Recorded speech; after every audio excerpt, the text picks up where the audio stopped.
It's been 6 months since the purchase of my 2022 Turbo Levo Comp Alloy, and it is time we go over all the customizations I made and why. Welcome to Frankie's eMTB channel. Welcome to the new year. I am super excited to share with you what I've been doing to my 2022 Turbo Levo Comp Alloy these past 6 months. A quick recap of my first impressions of the Comp Alloy was that it was super playful. You can easily pop any features on the trail, very agile, very maneuverable. I ride a size S3 with the reach of 452 millimeters.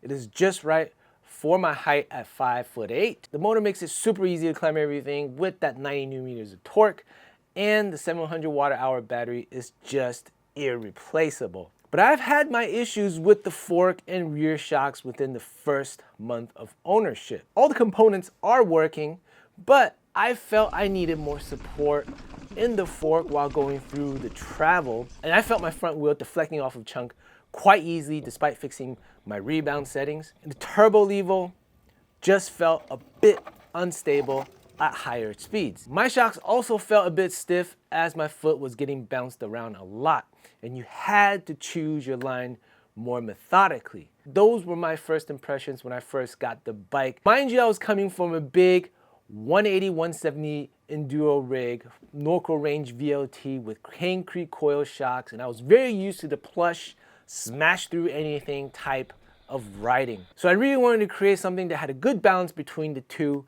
a playful poppy bike while having characteristics of a floating tank, if you know what I mean. And since this was an alloy frame, I figure why not go all in on aluminum. SoCal riders, need your bike worked on? Message CJ at Faust Tuning Works on Instagram _inside FTW for an appointment. He's been rebuilding and tuning bikes for over a decade now. Hands down the best mechanic I know. Book an appointment with him and let him know Frankie sent you, and you'll get $50 off your first service. All right, so let's get started on the component upgrades. And keep in mind, my idea for this build is based on comfort, supple, plush, while keeping the playfulness and the agility of the Turbo Levo. So let's get started with the cockpit area. I went with SPANK because I really wanted to try out the VIBROCORE technology to get rid of unnecessary vibrations. So I got a hold of the SPANK Spike VIBROCORE handlebars with a 31.8 millimeter in diameter to keep some compliance. And man, do these handlebars feel good. You can definitely feel a difference in the vibration dampening, and it makes my rides that much more comfortable. I also went with the spike grips, the 33 millimeter version. I found it to have less feedback in the palms than the 30 millimeter ones when going through rough chunk. So on to the big changes. For the fork, I really wanted a supple feel for my 36 without spending a grip of cash. And I hope you all can relate. And I remember hearing from a friend, Jed, Trout MTB, who works at SpaceX and is also a Fazari ambassador, that there is a coil upgrade kit to the 36 Rhythm at a relatively low cost. I picked up the Marzocchi coil upgrade for $165 at Worldwide Cyclery. This Marzocchi coil upgrade only works with the 36 Rhythm, since the 36 Rhythm is the exact fork and damper and build as the Marzocchi Bomber Z1. After putting this coil upgrade on, the fork really changed the way it handles.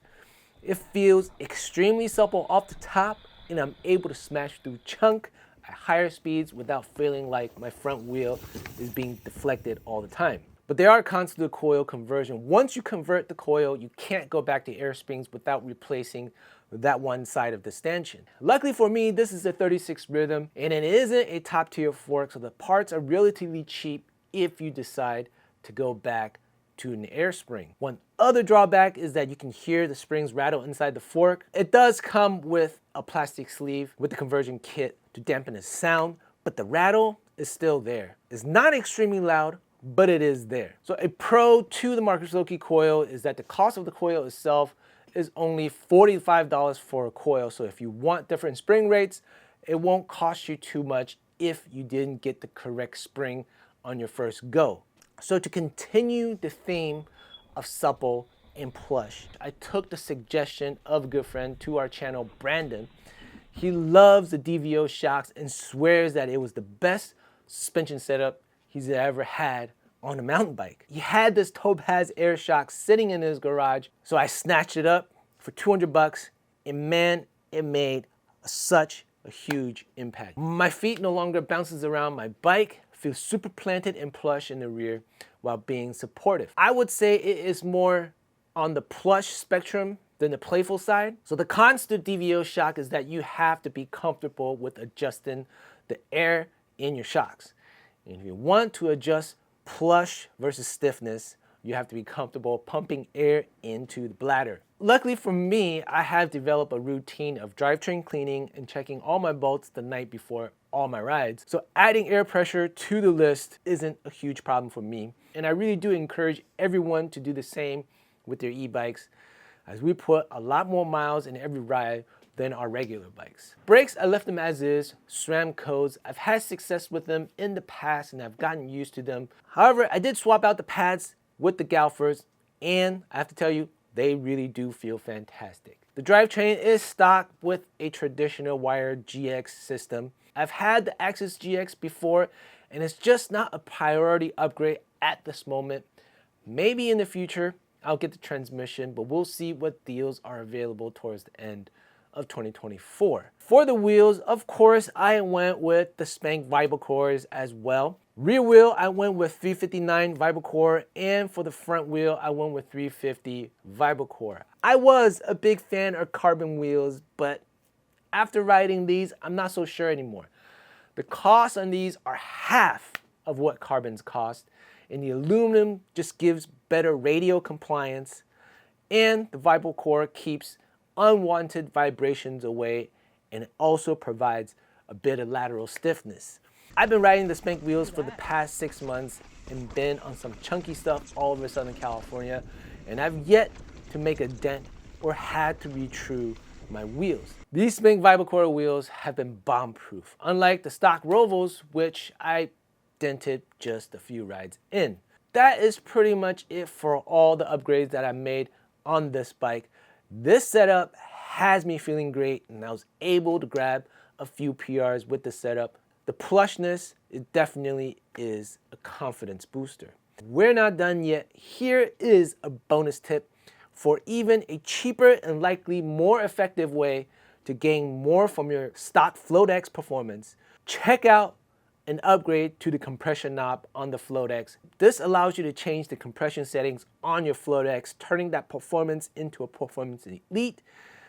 This could make a night and day difference on these shocks, and you can do it all DIY without any professional help. I was able to find a great deal on the DVO Topaz. Otherwise, I would have went the direction of getting that compression knob. I have to admit though, after riding these DVO Topaz, the DVO shocks is feeling really great. Maybe, just maybe, I might be looking to upgrade to the newest 38 Onyx D1 and the Topaz Gen 3 shock in the near future. The Onyx D1 38mm is specifically designed for e-bikes, so that should prove to be pretty interesting. Honestly, I am super stoked to be able to transform the way this Turbo Levo rides with such minimal costs. Let me know what y'all have done to your comp alloy. Always fun to see what y'all doing with your rigs. Comment down below. If you're interested in the same build components discussed in this video, use my affiliate links to purchase them, as it will directly help this channel. All the info are in this video's description. Use my code SenderFrankie15 on the Gravity Cartel website and get 15% off of your purchase. Hope everyone had a good start to 2024. Looking forward to connecting with more SoCal riders this season. Have a great rest of the week. As always, stay electric. Peace.